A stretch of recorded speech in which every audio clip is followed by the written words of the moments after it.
Good morning. I'm Barbara Langford, the director of the Youth Transition Funders Group. YTFG is a national network of funders who invest to ensure that all young people are connected by 25 to relationships and supports that they need to effectively transition to adulthood.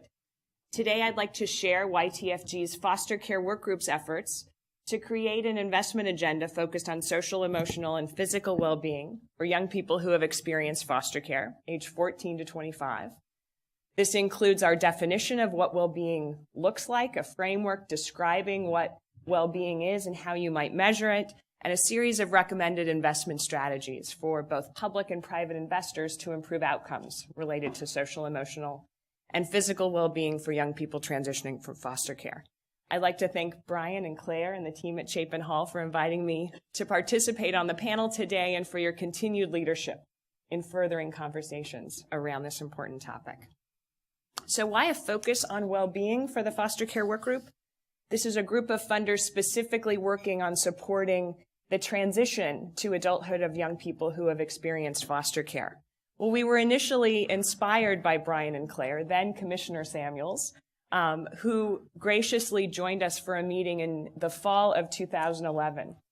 During that time, when then Commissioner Samuels was presenting a lot of new information and research, really making the case for a focus on well-being. The well-being framework was under development during that time. And our foundation members really became convinced that a focus at this point in time on the issue of well-being was a wise investment on our part. First, because well-being remained a significant gap in the field of child welfare specifically. While the three pillars of child welfare policy, safety, permanency, and well-being exist and are codified in federal statute, few agencies see assuring well-being as their primary responsibility. We also know that youth in foster care tend to have lower levels of well-being than their peers, which understandably stems from their experience prior to entry into care, and many times from their experience while in care. That emotional and behavioral challenges are strong predictors of placement stability. The more times a young person moves placements, we know that's correlated with a number of other negative outcomes. And ultimately, if a young person's not able to effectively manage their social and emotional challenges, it makes it very difficult to develop and sustain a relationship, to be able to succeed in school, to find a place to live, and to find and keep a job. So with that focus, in a nutshell, the foster care work group basically boiled down the rationale for investing in social, emotional, and physical well-being for this particular population into this rationale: that investments in social development, mental wellness, and physical health can importantly contribute to improved outcomes in education, in housing, in employment, and permanence. And those are big outcomes that many folks, not just folks working in the field of child welfare, contribute to, care about, invest in. And simply being more strategic about how we focus investments and resources on social, emotional, and physical well-being can have important contributions along a whole host of other types of outcomes. So our first step in really crafting a definition of well-being was to review a number of frameworks, importantly inspired by the ACYF framework as well as many others in the field. And we landed on the following vision of well-being for young people transitioning from foster care. And you'll notice again that there's many commonalities between the approach of YTFG and other panelists this morning, other frameworks in the field. So all focus on some of the uniquenesses of how we apply this framework for this particular population. So our vision of well-being is that youth and young adults who have experienced foster care have lifelong personal, family, and community connections. That relationship piece remains very central to the definition, that help them to navigate life's ups and downs. We know that life will have ups and downs in a healthy and effective way, the effective part of being able to navigate those ups and downs, to deal with problems, to meet their needs, to see opportunity in the future. A sense of hopefulness was really important in our definition, and to ultimately realize success, to not just be hopeful, but to realize a measure of success as well.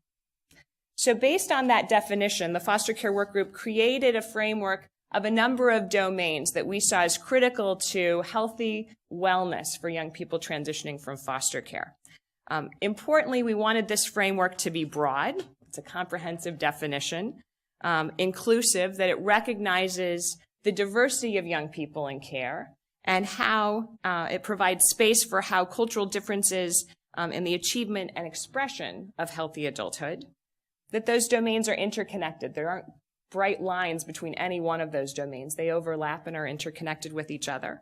That this framework would serve as a complementary framework to many other frameworks out there in the field, and that it's developmentally focused. One of the unique pieces of this framework is that it focuses on the population of 14 to 25. So that spans the developmental range both of adolescence and the developmental range of emerging adulthood. And so that's a uniqueness there. We start with safety and permanency. It includes intellectual potential, social development, mental wellness, and physical health.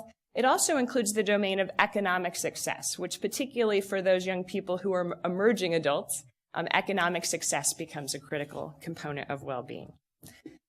So this is the detailed framework. I encourage you to look at the handout in your packets, the executive summary of the report, so you don't strain your eyes with this small text up here.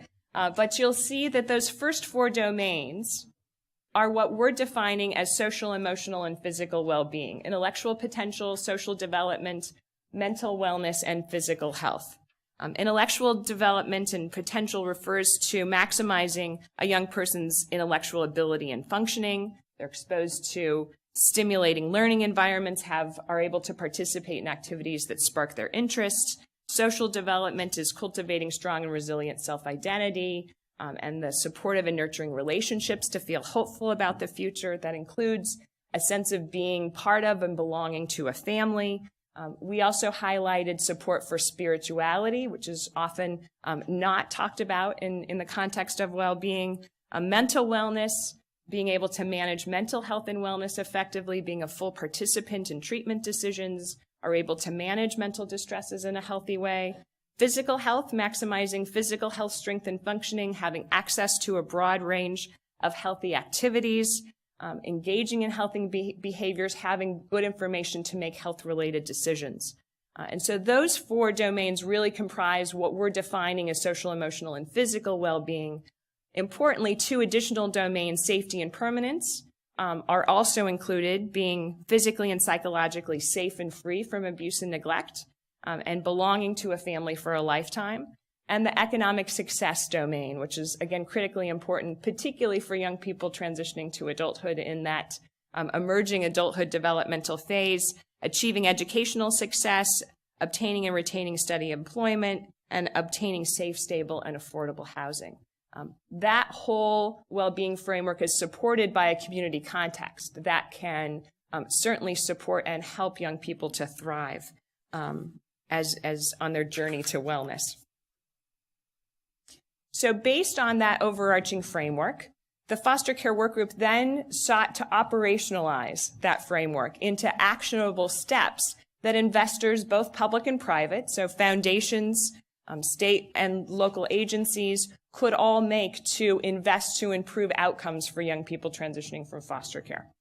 So the group recommended a series of 5 related investment strategies, starting with investing in improving, expanding, and sustaining practice, including investments in the development of functional assessment tools to measure well-being on entry into care, to track progress toward improving well-being while you're in care, practice model development to focus on social, emotional, and physical well-being, a focus on vulnerable subpopulations, including children of immigrants, LGBTQ youth, for example, and professional development for caseworkers to be able to use these tools and models effectively.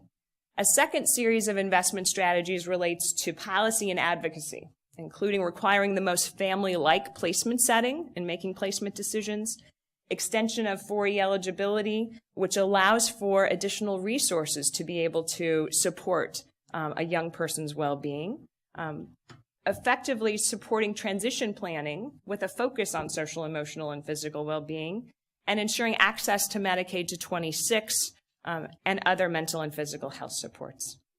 A third category of investment strategies relates to community supports and opportunities. This was a critical area, particularly around the normalcy standard, that young people deserve the supports and opportunities if they're in foster care just as any other young person would in a community. So ensuring access to healthy opportunities to build passions and to improve physical health, removing agency barriers to participation in many of those normalizing activities, support for caregivers, and ensuring access to and effective participation by young people in their care, and again, support for spirituality, helping a young person along their spiritual path. A fourth series of investment strategies relate to investments in cross-systems collaboration. The Wellbeing framework is broad. It spans the range and focus and accountability of a number of different public agencies. So ensuring that well-being issues are included in broader youth initiatives, support for leadership, planning structures, and data systems to focus attention on the topic of well-being, and developing strategic partnerships with specific youth-serving systems, such as the courts, having a judge ask the caseworker in a hearing, to what extent have we been improving social, emotional, and physical health for this child in our care? Workforce and education, mental health and wellness, physical health, transportation, and housing all have roles to play in ensuring well-being. And a fifth set of investment strategies relate to research, demonstration, and evaluation, expanding our capacity to measure well-being, clarifying what we need to know more about, what are the characteristics of caregivers in placement settings that work well for older youth in care, for example, designing new interventions for this specific population that focus on social, emotional, and physical well-being, and expanding the evidence base of promising programs. Just want to highlight the range of members who participated actively in the development of this document: national foundations, regional funders, community foundations, as well as representatives from alumni and youth advocacy organizations. In addition, Mark Courtney from Chapin Hall was very generous of his time sitting in with us for a full meeting and serving as an active reviewer. So again, I encourage you to look at the full document, and thanks for the conversation.